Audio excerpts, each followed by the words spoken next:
Help me pronounce this word, guys. I never heard of it before. All right, that's the name of it. Ilmazon. I don't know. They give you a nice other card. We'd love to hear from you. Inside the package, they give you some screws, an Allen key, 2 Allen keys for the plates and everything. Here's the main flange that gets screwed to your backsplash / wall. Okay, they give you a rubber flange that goes before the tile. There's no chance of squeaks. Here's the escutcheon plate that goes on that. And then, guys, look at this. I mean, this feels pretty good. The last two pop fillers I put in were Deltas. They were in the neighborhood of $800 to $1,000. I mean, the weights here. Things you'll need in the project are, I would buy yourself a assortment of brass nipples to go coming out of the wall so you can rough it. And what I would do is buy various sizes and then return what you don't need. So that depends on your thickness of wall, thickness of tile, etc. So based on my example here, I have a 2 1/4 nipple. So let's go over to the model now. Alright, let me face the camera up for you guys. Alright guys, so what I have here, it's called a drop ear elbow, okay, and it's 1/2 inch. Alright, and a drop ear is commonly known to rough shower heads or bath spouts in a bathroom, okay. And what's good about a drop ear elbow is you can really screw it to your framing, because this has to be tough because it's holding a heavy fixture, and when that thing's extended all the way out, believe me, there's a lot of leverage on it. So the way I rough, guys, a pop filler, in my framing, I'll put a 2x6 cat across wherever you decide to put your pop filler. I'll screw my drop ear elbow to it. All right, and then what I like to do is, when you rough your drop ear elbow, if you could get this line all the way over to your sink, depending on the location of your stove, I always like to put an independent shut off just in case you have to service it, fix it, there's a leak, etc. If you can't get to underneath your sink and the line comes straight down behind your stove, you could always put an access panel behind your stove with a shut off, just in case you got to work on it. So like I said, guys, drop ear elbow, get an assortment of nipples, brass nipples, depending on where your wall is. Now, when I set my block, guys, I set it back 1.5 inches, because what I like to do is I like to get a 3/4 piece. In this particular case, it's a 1x8. All right, you can use plywood, whatever, but I like it to be 3/4 material. And what I do is I keep the nipple in as I'm working, so I know where everything has to go. So what I do is I'll put this right over, so when you mount that flange for the pop filler, all right, here's the flange, you'll have something to screw to other than just your tile. You know what I mean? So let's go ahead and get this in. All right, so I did this for demonstration. I glued some subway tile on a piece of plywood that's a 1/2 inch thick, just for the purpose. So as you can see, I made the flange mark already on the tile, and what I did was, to make life easier, okay, I cut my tile all the way out so the screws could catch that 3/4 piece I just installed.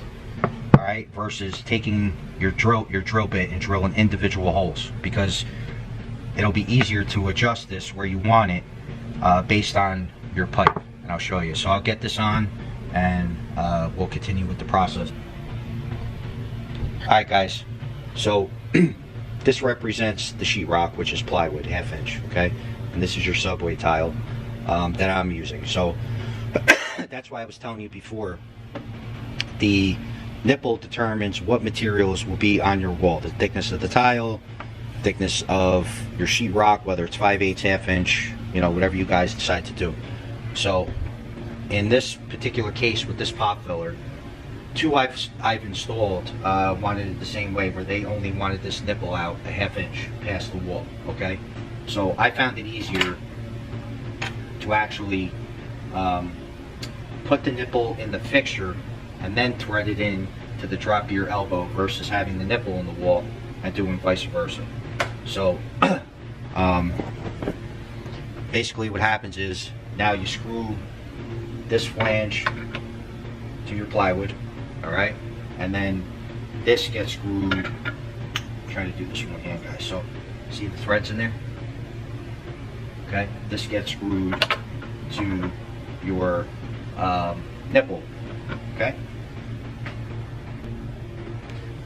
All right, guys. Now that you got your tile backsplash on, remember they want this pipe sticking a ½ inch past your finished wall. So you'll have to determine what size tile thickness you're using, so on and so forth. So, like I said, I like to thread this into the piece first, okay?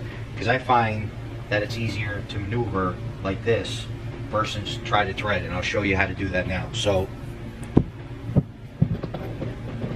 what you want to do is, you want to get some Teflon tape, all right?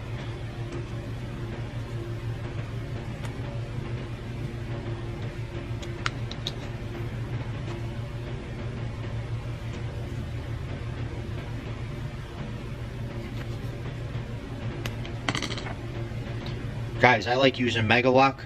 I like to go a little crazy because once you get this pop filler in, it's going to be really hard to check for leaks. So depending on your pipe layout, whether it goes straight in, straight down, or over, always check on the bottom of your stove area after you turn your water on, see if you see any water coming out by floor. So what we want to do is thread this on, okay? Just like that.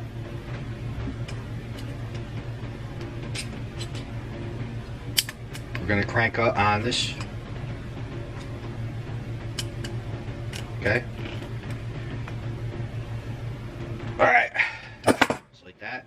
Now, you want to take your finished flange that comes with it first. Make sure you put the finished part going towards the shut-off, like that. Then you want to take your mounting flange, like that, okay? And then you want to take your rubber gasket, put that on next. Now,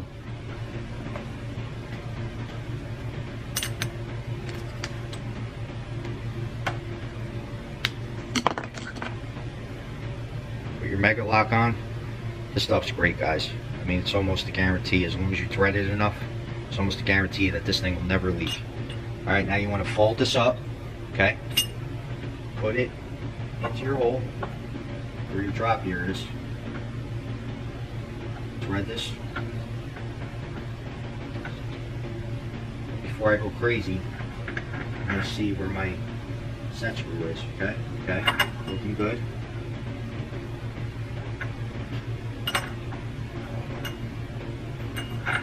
Alright, start getting tough on you. Alright. I'm gonna go one more crank. Let's check what I'm doing here.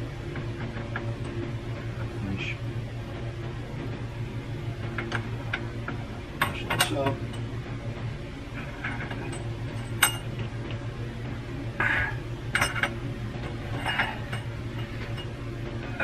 See why you need that drop gear and that cap behind you really good, because there's a lot of tension on here.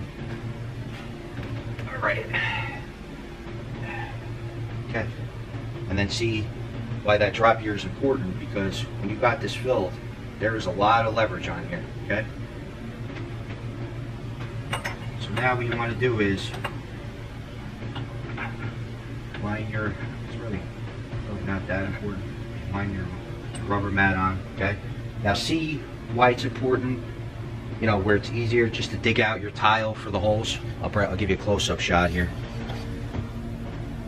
You know, because you're going to be in a tough area to work here, okay? So let's screw that to the plate.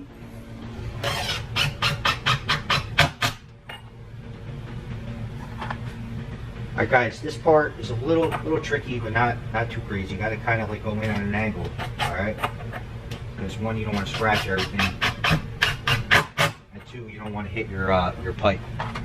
So I'm using 2.5 inch wood screws here. I'm not using what they gave me. I just feel more comfortable doing it this way.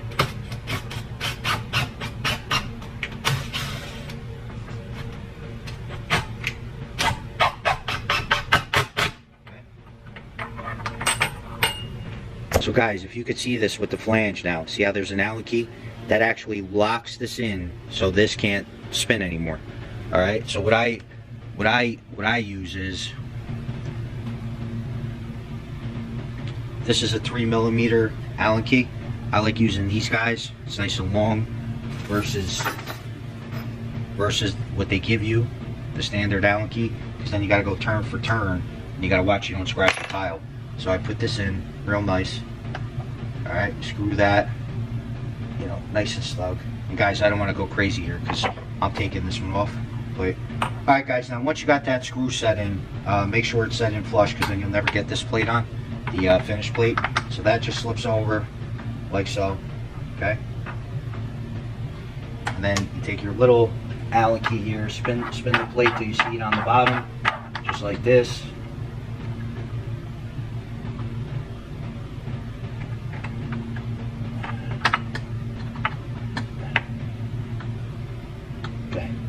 Guys, once again, I'm not going crazy on the Allen keys because I gotta, you know, obviously disassemble this. Alright guys, so basically that's your finished product, okay? My workbench happened to be a perfect 37 inches off the ground, which roughly a stove falls at, because your counter's 36 and then usually your burner plates are another inch to inch and a half, so you're right around there. It might be 38 inches. So what I like to do is I like to keep my center rough at 53 inches off the floor, okay? Off the floor, 53 inches to your center.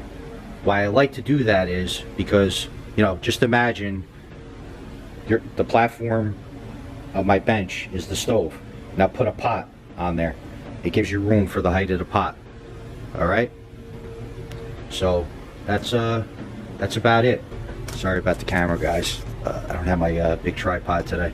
You're about 23 inches off the wall. Alright guys, well that's it for the Potfiller hookup. I hope this video really helps you guys out. I went in a little bit more detail. I have 2 other videos in real-time filling, you know, on my job sites. I was trying to explain it. It's a little easier to explain it in my shop. So guys, if you haven't subscribed, please consider subscribing. I put out videos all the time for my homeowners. And hit that like and notification bell, and I'll see you on the next one, guys.